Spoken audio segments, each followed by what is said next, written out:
अब रुक करते हैं देश की खबरों की ओर। नमस्कार, मैं अमित कश्यप और आप देख रहे हैं हंगामा टाइम न्यूज। फिर चला पीएम मोदी का जादू, कांग्रेस हुई धराशायी। त्रिपुरा, मेघालय और अन्य राज्यों में आइए दिखाते हैं, फिर से चल गया है मोदी का जादू।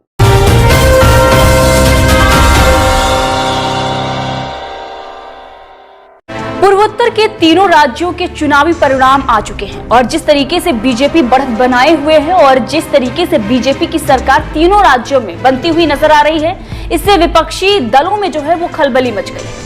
आप सभी ने देखा कि किस तरीके से भारत जोड़ो यात्रा की गई, इसके बाद भी प्रधानमंत्री नरेंद्र मोदी पर तमाम तरह के कीचड़ फेंके गए। लेकिन अब जो नॉर्थ ईस्ट में चुनावी रिजल्ट आया, उसने ये दिखा दिया कि 2024 का जो रिजल्ट आने वाला है उसकी झलकियां जो है वो आप देख लीजिए।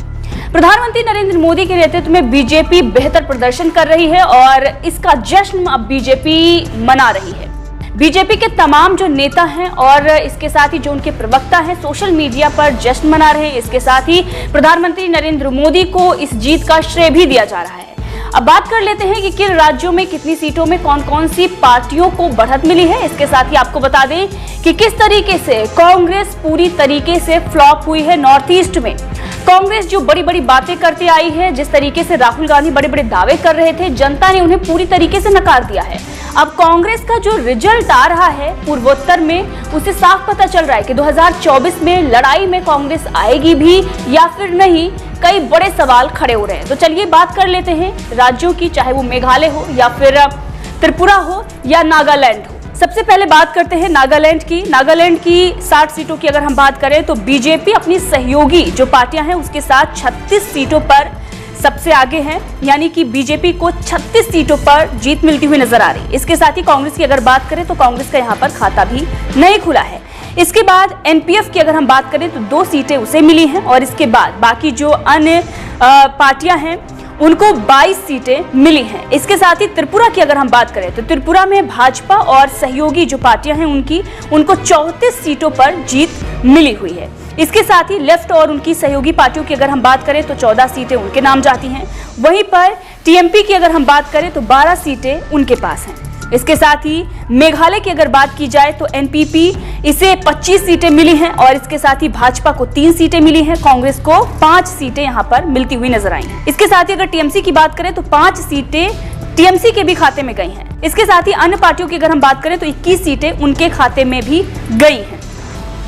अब यहाँ पर आप देख रहे हैं कि किस तरीके से त्रिपुरा हो या फिर इसके साथ ही नागालैंड, बीजेपी की सरकार जो है वो बनती हुई नजर आ रही है। लेकिन अगर मेघालय की बात करें तो यहाँ पर पेंच जो है थोड़ा सा फंसा हुआ है।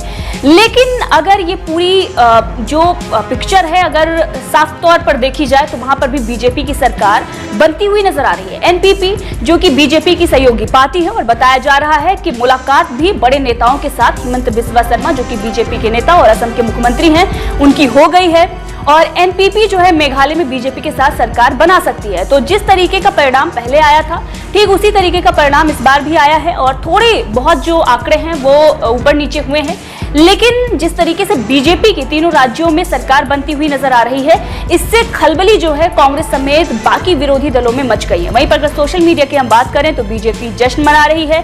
इसके साथ ही बीजेपी इसको लेकर बैठक भी शुरू कर चुकी है और मेघालय पर महामंथन भी चल रहा है। बहरहाल इस खबर को लेकर आपका क्या कुछ कहना है कमेंट करके जरूर बताइएगा और जिस तरीके से बीजेपी का प्रदर्शन रहा है आपका क्या कहना है बीजेपी के लिए और 2024 में किस तरीके का दमथम बीजेपी दिखाएगी, इस नतीजों से आपका क्या अंदाजा है। हंगामा टाइम्स की तमाम खबरों को देखने के लिए हंगामा टाइम्स को सब्सक्राइब कर लीजिए और बेल आइकन दबा लीजिए। अगर आपको यह वीडियो अच्छा लगा हो तो लाइक बटन प्रेस कर अपनी प्रतिक्रिया हमारे कमेंट बॉक्स में देना।